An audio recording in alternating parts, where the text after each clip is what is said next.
जय श्री राम दोस्तों।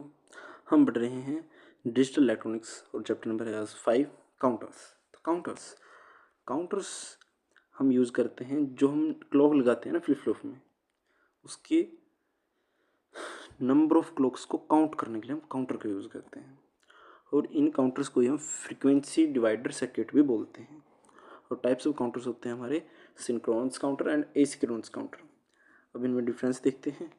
Basic difference तो यही है कि सिंक्रोनस काउंटर में क्लॉक एक ही क्लॉक सब फ्लिप फ्लॉप्स में जाती है और एसिंक्रोनस काउंटर्स में अलग अलग फ्लॉप्स जाते हैं, अलग अलग क्लॉक्स जाती हैं। लाइक ऐसे कह सकते हैं कि जैसे एक फ्लिप फ्लॉप में क्लॉक लगी है तो नेक्स्ट फ्लिप फ्लॉप में जो क्लॉक लगेगी वो फर्स्ट फ्लिप फ्लॉप की आउटपुट होगी। मतलब फर्स्ट फ्लिप फ्लॉप में हमने क्लॉक अटैच की तो नेक्स्ट फ्लिप फ्लॉप में हम क्लॉक नहीं लेंगे, जो फर्स्ट फ्लिप फ्लॉप की आउटपुट आ रही है उसको एज ए क्लॉक हम नेक्स्ट फ्लिप फ्लॉप में देंगे। ठीक है, तो हम बेसिक फिर भी डिफरेंस देख लेते हैं।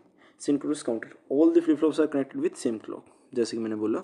और asynchronous one flip flop having external clock and the output of that flip flop will be clock for the next flip flop and second is fast processing। synchronous counter में fast processing होती है, asynchronous में slow processing होती है। synchronous counter इसमें हम all type of countings are possible, इसमें हम सब काउंटिंग कर सकते हैं, जैसे up to down, down to up, like 0 to 9 and 9 to 0, ऐसे कुछ।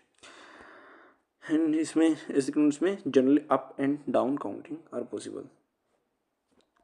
ठीक है, और फोर्थ है हमारे एग्जांपल्स। सिंक्रोनस काउंटर में होते हैं ring counter and Johnson counter, इसके एग्जांपल्स हैं। एसिंक्रोनस में ripple counter. So maximum number of states होते हैं हमारी 2 raised power n।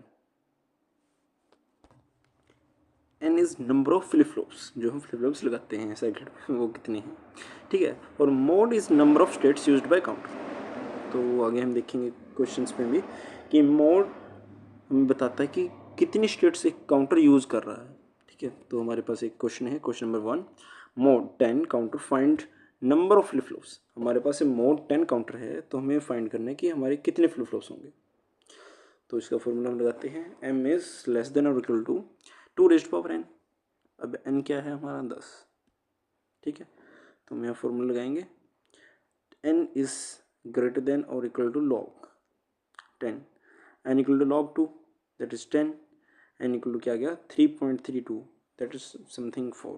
तो अब ऐसा तो होता नहीं कि हम 3 फ्लिप फ्लॉप लगा रहे हैं और तीसरा फ्लिप फ्लॉप 0.33 फ्लिप फ्लॉप लगा रहे हैं, तो एक पूरा कंप्लीट फ्लिप फ्लॉप आएगा। तो हम बोलेंगे इसको n equal to 4, 4 flip flops. Next हम देखते हैं steps to design synchronous counter. तो स्टेप नंबर 1 है write the present and next state. ठीक है, स्टेप नंबर 2 है excitation table of flip flop. तो हम जो प्रेजेंट और नेक्स्ट स्टेट हमें पता चलेगी उससे हम एक्साइटेशन टेबल बनाएंगे फ्लिप फ्लॉप की। एंड थर्ड स्टेप है राइट दी लॉजिकल एक्सप्रेशन। तो एक्साइटेशन टेबल से हम निकालेंगे लॉजिकल एक्सप्रेशन जो हमारा फ्लिप फ्लॉप होगा उसका। फोर्थ स्टेप है हमारा मिनिमाइजेशन, तो उसको मिनिमाइज करेंगे के मैप से, बुलियन अलजेब्रा से, जैसे ठीक होगा। Step number 5 hardware implementation. उसके बाद जब मिनिमाइज्ड एक्सप्रेशन हमारे पास होगा तो हम उसको हार्डवेयर पर इम्प्लीमेंट करेंगे। ठीक है, तो अब ये स्टेप्स को समझने के लिए हमारे पास एक क्वेश्चन है, question number 2, design a synchronous counter by using T flip flop which count Q1 and Q0। दो स्टेट्स हैं Q1 एंड Q0, जिस सीक्वेंस में लिखा है Q1 Q0 वैसे ही हम नीचे लिखते हैं जब हम एक्साइटेशन टेबल बनाते हैं। ठीक है, एंड स्टेट्स हैं हमारी 00 10 11। ठीक है, तो हम देखते हैं हमारे step number 1 and 2 present state next state को देखते हैं कौन कौन सी हैं और उसकी एक्साइटेशन टेबल बनाते हैं। तो Q1 Q0 हमारी present state, Q1 plus Q0 plus next state, और कौन सा फ्लिप फ्लॉप यूज़ करें हम T, तो T1 T0। तो अभी हम इसमें लिखेंगे इसकी स्टेट्स। तो हमारे पास प्रेजेंट स्टेट क्या थी है, जैसे 0 0, तो क्वेश्चन में गिवन है कि 0 0 से नेक्स्ट स्टेट क्या है 1 0, और Q1 Q0 जब 1 0 है तो नेक्स्ट स्टेट क्या है 1 1 है, और नेक्स्ट स्टेट जब 1 1 है तो प्रेजेंट स्टेट जब 1 1 है तो नेक्स्ट स्टेट क्या होगी 0 0 होगी। ठीक है, तो अब हम इस बेसिस पे लिखेंगे T1 एंड T0 को। तो देखिए प्रेजेंट स्टेट है Q1, नेक्स्ट स्टेट है Q1 प्लस। तो Q1 एंड Q1 प्लस में देखते हैं अब हम 0 Q1 है, प्रेजेंट स्टेट है 0, नेक्स्ट स्टेट है 1 Q1 प्लस। तो 0 to 1 जब हो रहा है तो अभी हमने जस्ट पिछली वीडियो में देखा था कि टी फ्लिप फ्लॉप में जब 0 से 1 होता है तो टॉगल 1 होता है, तो T1 1 आएगा।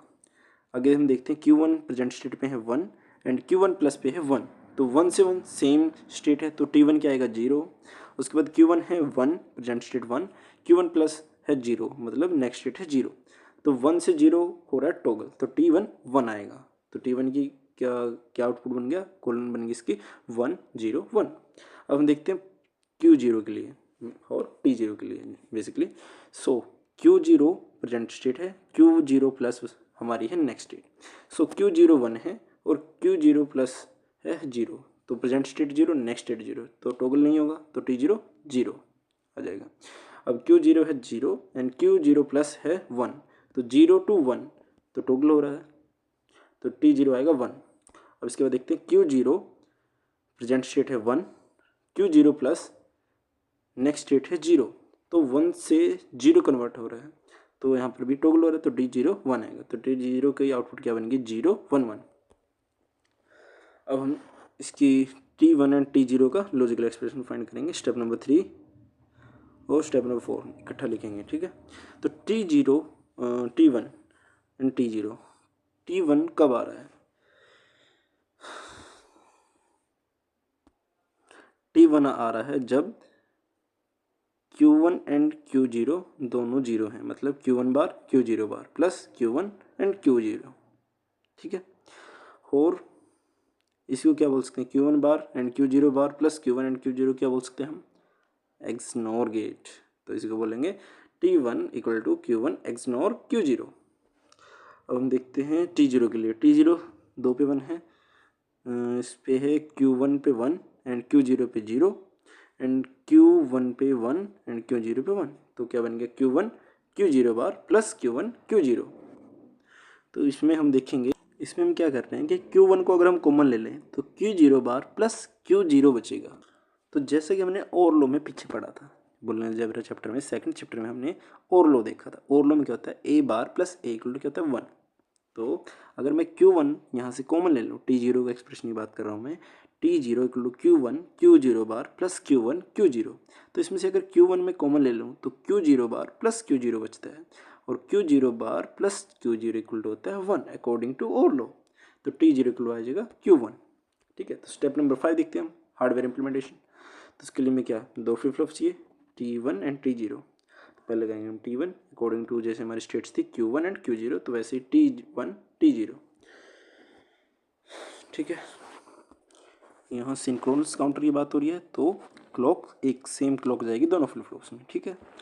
और जो हमारे T1 एंड T0 का एक्सप्रेशंस आए हैं, लॉजिकल एक्सप्रेशंस, मिनिमाइज्ड एक्सप्रेशंस, उसी को हम यहाँ पर एक हिसाब से इंप्लीमेंट कर रहे हैं by using flip flop and logic gates. तो हम देखेंगे T1 फ्लिप फ्लॉप बन गया हमारा, जिसकी आउटपुट है, इनपुट है Q1 and clock, and output है Q1 एंड Q1 बार। और T0 फ्लिप फ्लॉप है हमारा, T0 इनपुट और क्लॉक है इसकी input, Q0 output and Q0 bar output, ठीक है। तो T1 का क्या लॉजिकल एक्सप्रेशन है हमारा, Q1 and Q0 bar XNOR gate, ठीक है। तो Q1 से इनपुट लेंगे एंड Q0 से इनपुट लेंगे और दोनों को एक्सोर गेट में देकर, एक्सनोर गेट में देकर T1 पे इनपुट दे देंगे, ठीक है।